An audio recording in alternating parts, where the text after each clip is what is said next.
पढ़ना ये नहीं होता कि 24 घंटे पढ़ना ही पढ़ना, लेकिन इसके लिए कंटिन्यूटी बहुत ज़रूरी होती है। टाइम एनडीए भी फर्स्ट टाइम दिया, एयरफोर्स भी फर्स्ट टाइम, और फर्स्ट टाइम में मेरे सब कुछ चीज़ क्लियर हो गई, सीटी भी फर्स्ट टाइम में। माँ बाप की जो खुशी आज देखी है, बस उससे बढ़कर पूरी दुनिया की कोई खुशी नहीं है। सबसे बड़ी खुशी मेरे लिए यही थी। नमस्कार दोस्तों, मैं हूं आपका दोस्त विनोद शर्मा। और अगर बेटियों की बात करूं तो बेटियां किसी से कम नहीं है। और हरियाणवी में एक डायलॉग भी है एक मूवी का कि हमारी छोरियां किसी से कम है, तो फिलहाल वो कर दिखाया है इस बेटी ने। प्रोस्पेक्टस पर सबसे ऊपर नजर आई मुझे, स्पेशली मैं इसके पास पहुंचा और अब बातचीत करना चाहता हूं, शुरू करना चाहता हूं। रेखा, बहुत बहुत शुभकामनाएं, कॉन्ग्रेचुलेसन्स। Thank you sir. सबसे बड़ी बात तो ये कहूँगा कि जिद एकेडमी काफ़ी ज़्यादा वायरल है। Yes sir. जिस एकेडमी में पढ़े उस एकेडमी में सबसे ऊपर प्रोस्पेक्टस पर आपको रखा गया, कैसा फील होता है? और बहुत बहुत अच्छा फील हो रहा है सर। और अब माँ बाप की जो खुशी आज देखी है, बस उससे बढ़कर पूरी दुनिया की कोई खुशी नहीं है। सबसे बड़ी खुशी मेरे लिए यही थी, यही दिन देखना था बस।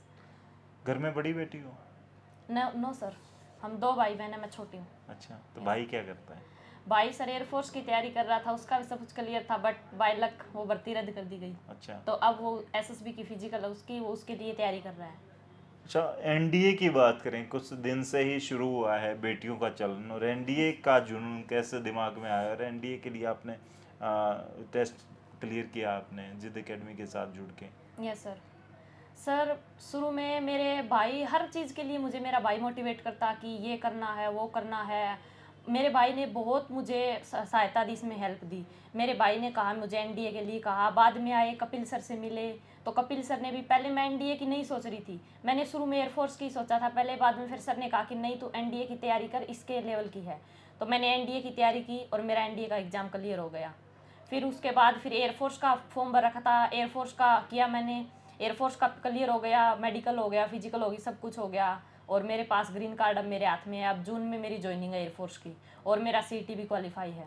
मतलब कि चॉइस हैं यस तीन सर। तीन। वो कहते तो हैं कि दो दो हाथों में लड्डू, आपके तो तीन तीन हाथों में लड्डू आ गए। यस रेखा, सर। कौन से गांव से हो रेखा? और फादर साहब या फैमिली का क्या बैकग्राउंड है? सर मैं तलवंडी बादशाहपुर से हूँ, हिसार डिस्ट्रिक्ट की, और मेरे पिता एक फार्मर है। जी। Yes sir. और मिडिल फैमिली से ही बिलोंग करती हूँ मैं। अच्छा, ये सारा हो जाता है, कैसे दिमाग में आता है फादर साहब के कि एकेडमी ज्वाइन करवानी है बेटों को, बेटी को? या फिर कैसे आप जिद एकेडमी तक पहुंचे? यहाँ का माहौल कैसा था? इन लोगों ने कितना सपोर्ट किया आपको? टीचर्स ने जिनके साथ मैं जुड़ा था, पीछे इनसे इंटरव्यू किया था मैंने। मेरा भाई सर मेरे से बड़ा है, तो उसने ही मुझे ये सब कुछ बताया। और बाकी हम जिद अकेडमी के इसके पिछले रिजल्ट देखे, और इसमें मेरे 2 फ्रेंड भी पहले आए हुए थे, तो हमने यहाँ आने का डिसीज़न लिया। फिर यहाँ के डेमो लिया एक दिन का, तो हमें सब कुछ अच्छा लगा, सारा स्टाफ, पढ़ाई, सब कुछ, माहौल यहाँ का। तो फिर हमने, भाई ने यहाँ ही एडमिशन करवा दिया। और बहुत बहुत अच्छा स्टाफ है, इतने अच्छे वे से करवाते हैं, मतलब ये मौका ही नहीं मिलता कभी कि सर ये चीज़ समझ भी नहीं आई। अच्छा, एनडीए टेस्ट पास होना, उसके पीछे कड़ी मेहनत करनी पड़ती होगी, और फैकल्टी जो होती है, वो पढ़ाने वाले, वो भी उसी लेवल के होने चाहिए। ये सर वो तो नॉर्मल बात, मेहनत तो करनी पड़ेगी हर चीज़ के लिए हमें, लेकिन मेहनत करने के लिए साथ साथ गाइडेंस, अच्छा स्टाफ, हमें जो मटेरियल मिले, पढ़ाने वाले कैसे हों, वो बहुत ज़रूरी है। फैमिली का सपोर्ट कैसा है, वो बात बहुत मायने रखती है, और मेरे को हर चीज़ मिली वो। ये एकेडमी भी बात करती है, हम नाइट क्लास तक लगाते हैं, यस तो सर, ऐसा ज़रूर। मतलब कि होता है रियल में? और कितने घंटे रेखा आपने पढ़ा? तब एयरफोर्स भी हो गया आपका, एनडीए भी हो गया, सीईटी भी हो गया, कितने घंटे आप पढ़ते? सर ये पढ़ना ये नहीं होता कि 24 घंटे पढ़ना ही पढ़ना, लेकिन इसके लिए कंटिन्यूटी बहुत ज़रूरी होती है। मैंने कभी एक दिन भी ये मिस नहीं किया कि आज तो ये काम है, मैं पढ़ाई के लिए ना पढ़ूँ। मैं हमेशा मैंने पढ़ा, और नॉर्मल 16-17 घंटे तो पढ़ना होता ही होता है। इसकी जिद्दी तभी तो एनडीए क्लियर होता है, एनडीए बाकी ऐसे तो नहीं होता सर। तो जिद के बच्चे सब जिद्दी होते हैं, उन्हें यस सर। कामयाबी अगर लेनी पढ़ाई होती का जुनून हो जाता तो जिद के जिद्दी हैं सब, और सिलेक्शन लेके ही रहते हैं। है। अच्छा, इतने सारे सिलेक्शन, चाहे किसी भी बोर्ड की बात कर लें, एसएससी की बात कर लें, एसएससी की बात कर लें, किसी भी फील्ड में काफ़ी ज़्यादा बच्चे सक्सेस होते हैं, उसके पीछे वजह आप एकेडमी को मानते हैं, या फिर ये है कि बच्चे भी टैलेंटेड आते हैं, ऐसी फैमिली से आते हैं कि उनको मेहनत करनी ही पड़ती है, तब जाकर नो रिजल्ट सर, निकलता है? ये नहीं होता कि बच्चे ही टैलेंटेड आते हैं। यहाँ आने वाले स्टाफ और टीचर्स, उनका बहुत बड़ा योगदान होता है, और इतना ही योगदान टीचर्स का और इतना ही फैमिली की सपोर्ट का होता है। और जब फैमिली सपोर्ट करती है और टीचर ऐसे मिल जाते हैं ना, तो अगर पढ़ाई का जुनून ना हो तो भी अपने आप पैदा कर देते हैं टीचर। जुनून पैदा करने वाले टीचर होने चाहिए। तो आप कितने टाइम रही यहाँ? आफ्टर +2 आई थी आप यहाँ? यस सर, आफ्टर +2 मैंने रिजल्ट आने से पहले एग्ज़ाम दिए 12th के, और एग्ज़ाम देते ही तुरंत ही आ गई।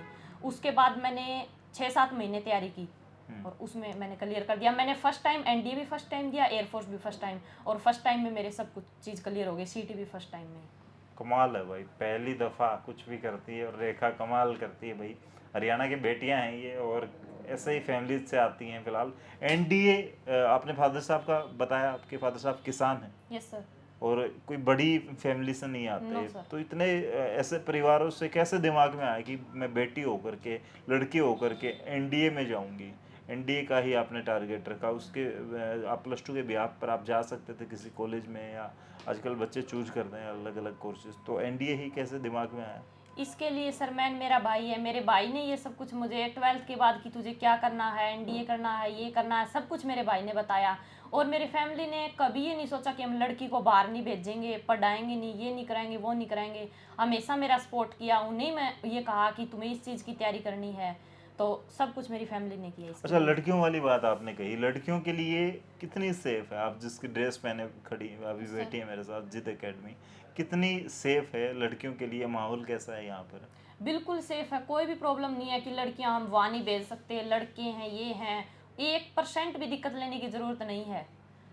एकदम बढ़िया से बढ़िया माहौल, इससे अच्छा माहौल हो ही नहीं सकता कहीं। मतलब घर से भी अच्छा है यहाँ पे, और सारे टीचर्स फ्रेंडली भी हैं, और मतलब किसी चीज़ कोई समझ ना आए या और कोई अन्य अदर कोई भी प्रॉब्लम हो या डाउट हो, हर चीज़ का हल देते हैं। अच्छा, एक बात और रहती है, अब जैसे एडमिशन्स चल रहे हैं, हम कई जगह हम जाते हैं, बहुत सी एकेडमी दावा करती हैं कि मैं ऑफिसर बना दूंगी, मैं ये कर दूंगा, कोई यस सर। टीचर होता है। कैसे पेरेंट्स, जैसे आप मिडिल फैमिली से आते हैं, ऐसे बहुत से जमींदार किसान फैमिली से आते हैं, कैसी किसानी और मजदूरी करने वाले लोग चाहते हैं कि मेरा बच्चा कामयाब बने, वो कैसे डिसाइड करें कि बेस्ट एकेडमी कौन सी हो सकती है, वहाँ का बच्चा जाए?